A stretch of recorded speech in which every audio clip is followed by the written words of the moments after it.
પાણીને લઈ પોરબંદર માટે આવ્યા છે રાહતના સમાચાર। આ વર્ષે પોરબંદર શહેરના લોકોને પાણીની સમસ્યાનો સામનો નહીં કરવો પડે, કારણ કે જીવાદોરી સમાન બંને ડેમમાં ચોમાસા સુધી ચાલે તેટલું પાણી છે। હાલ ફોદાળા ડેમ 29.27% જેટલો ભરેલો છે, તો ખંભાળા ડેમ 36.26% ભરેલો છે। આ બંને ડેમનું પાણી આગામી 31 જુલાઈ સુધી ચાલે તેટલું પૂરતું છે।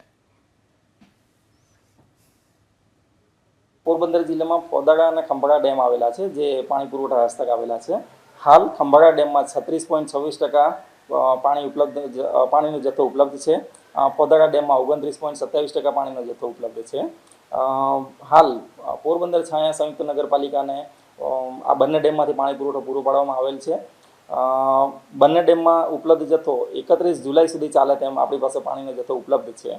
પોરબંદર છાયા સંયુક્ત નગરપાલિકાની પીવાના પાણીની ડિમાન્ડ 35.5 mLની છે, જેની સામે આપણે 42 mL પાણી પુરવઠો પૂરો પાડી રહેલ છે। જે પૈકી ખંભાળા ડેમમાંથી 7 mL, ફોદાળા ડેમમાંથી 25 mL અને NC38 નર્મદાનું 10 mL વધારાનું પાણી પૂરું પાડવામાં આવેલ છે। આમ કુલ ટોટલ 42 mL પાણી પુરવઠો પોરબંદર છાયા સંયુક્ત નગરપાલિકાને પૂરો પાડવામાં આવે છે। હાલ પીવાના પાણીની કોઈ પણ જાતની ફરિયાદ અત્યારે મળેલ નથી।